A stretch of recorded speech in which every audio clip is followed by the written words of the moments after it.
Hello, everyone, and welcome back.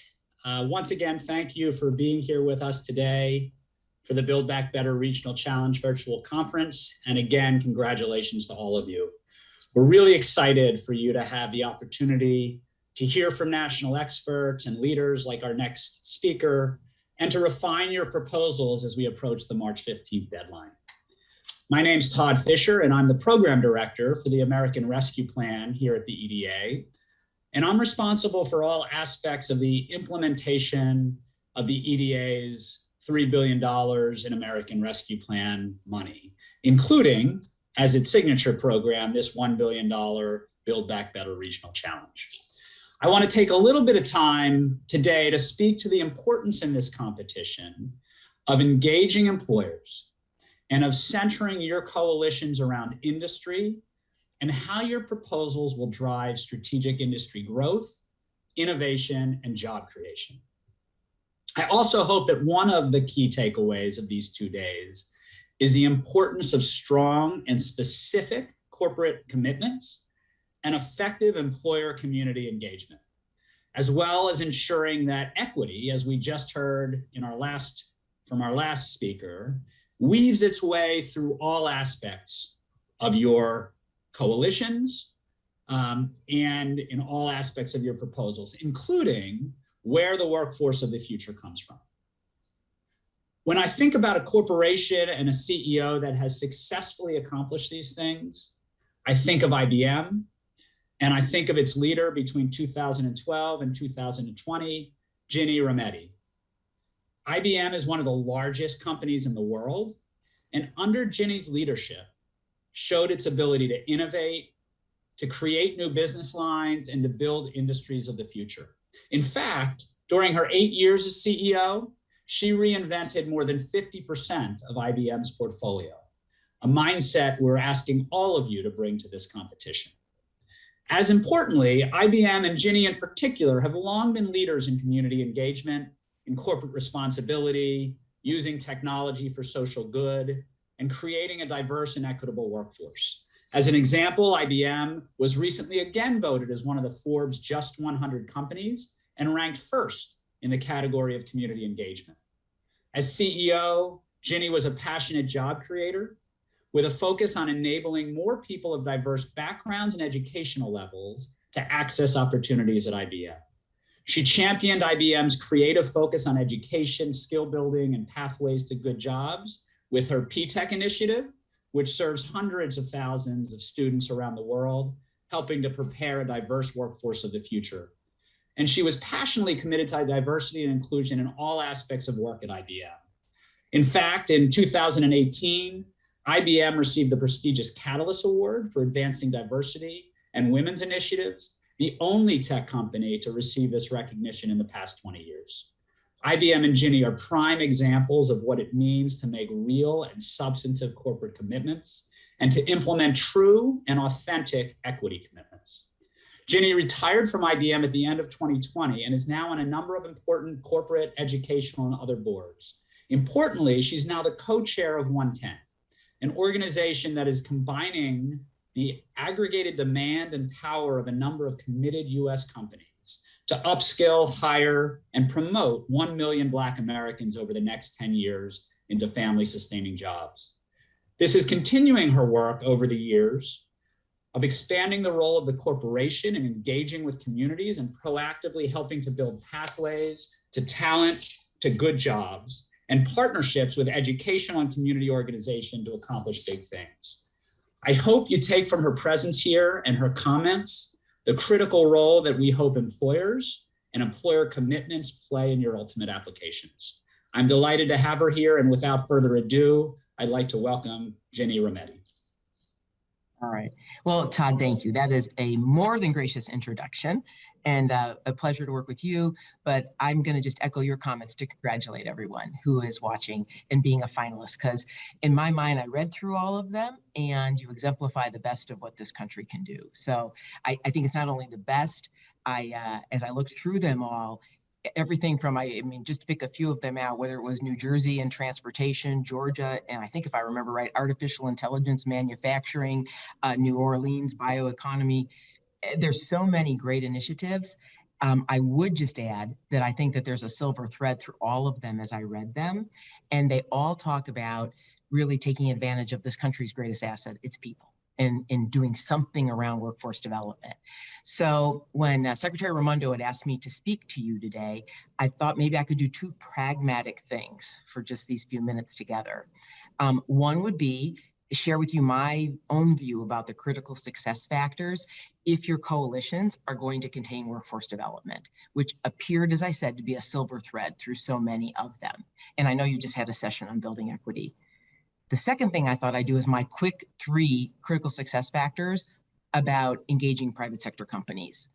And I will share, as Todd just said, my views are informed by a few things. One, it is my youth.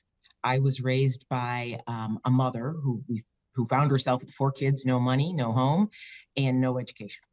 And I watched what my mother had to do without a college education to really pull us up and out. The second, as Todd said, I was CEO of IBM for a decade, and we did a lot of work about finding new pools of talent and reinvention, which really informed my views.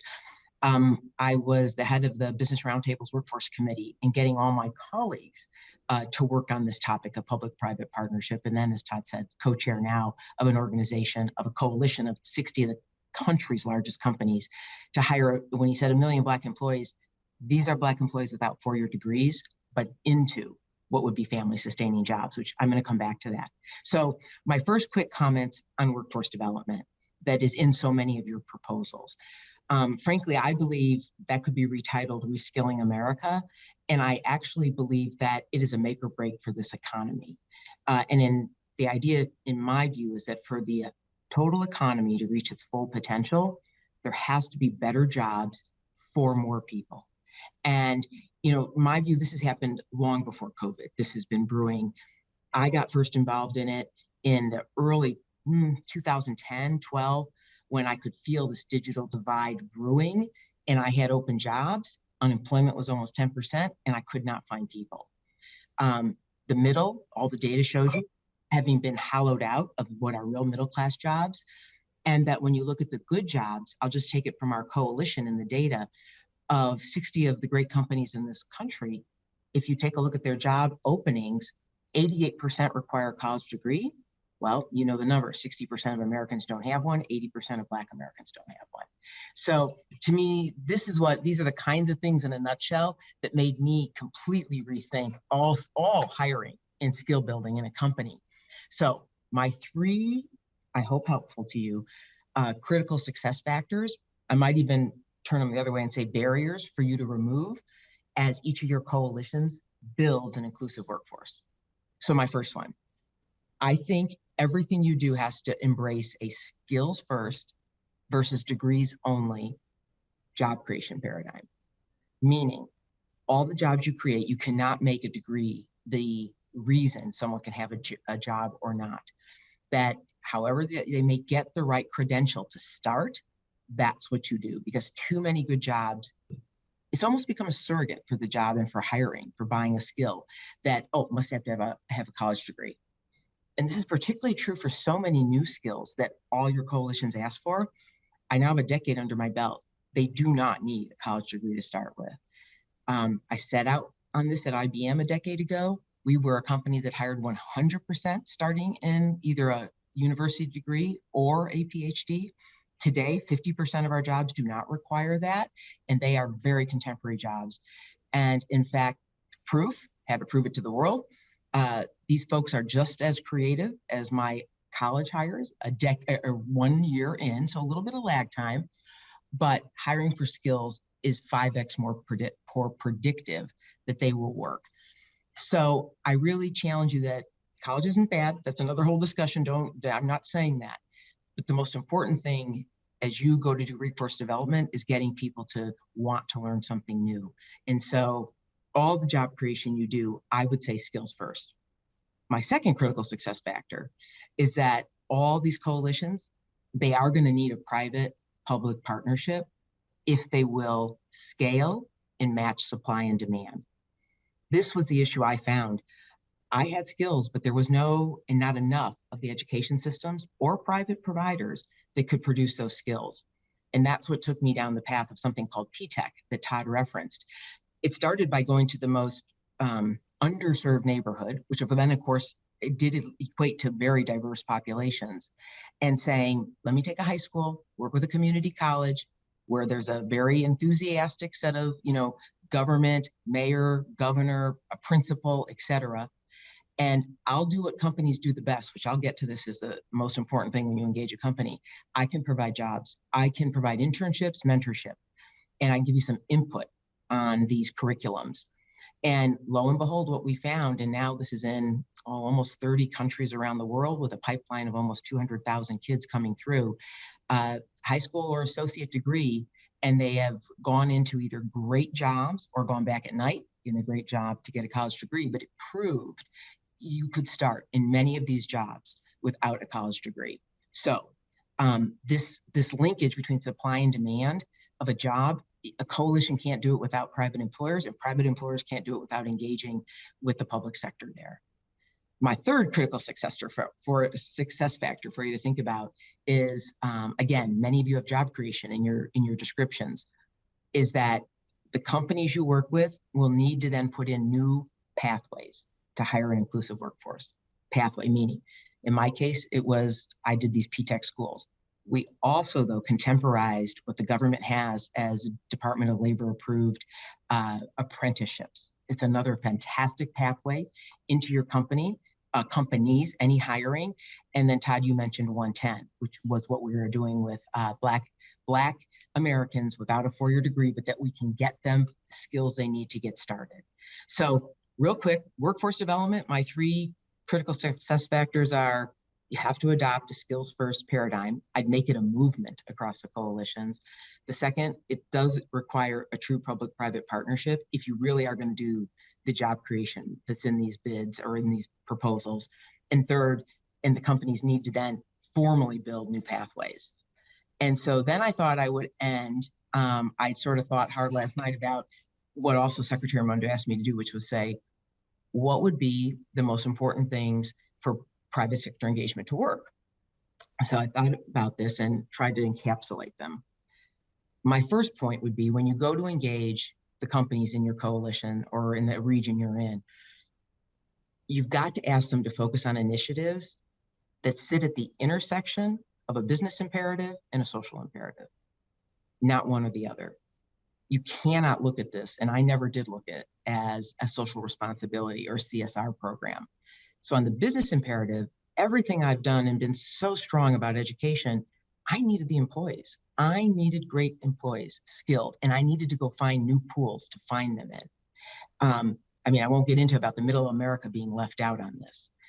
But the intersection was, I also believed as a tech company, if I created a new future, I had to prepare society. And so I did think it was my job to do that. And I also believed that a zip code someone has, like my mom, it shouldn't determine their future, right? Their zip code should not be their destiny. And so if you can therefore ask for private sector and that interaction where it intersects with those two things, point one. My second, maybe obvious for any partnership, is making it a win-win. Now, why do I say that? Of every country I've been in, IBM operated in 175. I said the only common currency was jobs. It's what everyone wanted to talk about. But to make it a win-win, where those partnerships, public-private, work the best, the public side understood for the private sector, they always have short and long-term dynamics at play. And they recognize something that I think is not obvious. Money is not the most important thing to get from a private sector company. The number one asset they can contribute is their people, their thought leadership, their knowledge. That is number one. Number two, if you want to call it that, might be around, access to different things that they can provide. But more valuable than cash is people. And so just like I think about these P-TECH schools we did, the most valuable thing we did was that we offered them mentors. We offered them internships. None of this was about giving a school money. I remember President Obama had visited one of the very first schools. He said, "Where's the computer lab?" I'm like, no, no, no, this is not what we're teaching them. I can teach them that all later. This is about preparing them to really do work in a professional environment. And so my point about a win-win is recognizing, I think, what the strength of a company is. And the third point would be, if you engage private sector, boy, my view, you need sustained and engaged senior leadership. And in most cases, it will be the CEO. Now, why do I say that? Most of what you're working on, as I read it, these are long-term things. If they were easy to do, they'd have been done before. So with any long-term horizon comes somebody's going to have to manage tensions between the short and the long. I mean, I think Secretary Raimondo is a wonderful role model of this, by the way, in her prior roles as I worked with her. And so when you approach a company, you're going to look for, like I said, first, I think it's assets, people. I mean, they're thinking that they contribute. The second will be ask it to be CEO led, because you want to accomplish this over the long term. And then the third point, they will want in return really clear governance. And I watch and struggle with this now that I work with so many non-for-profits.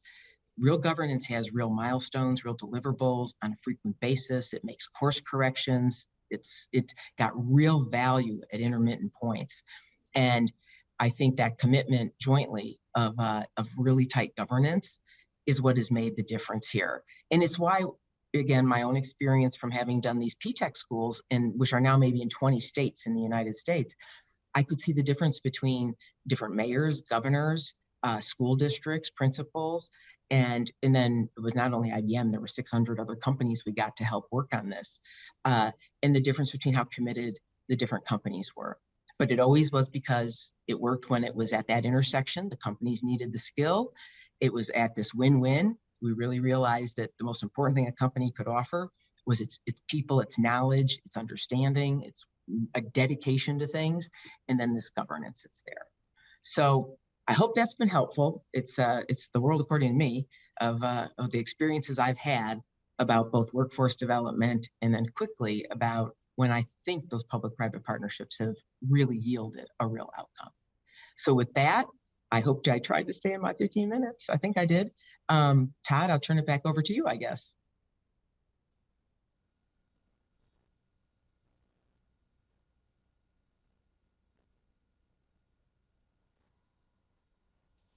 Thank you so much, Ginny. We really appreciate that. I think those comments were spot on. It's exactly what we were trying to communicate to all of you, is the real value of engaging with employers, what it's going to take to create true public-private partnerships and community employer engagement, and the critical need for upskilling and workforce development and creating effective pathways. So we really appreciate it, and I will turn it back for the next segment.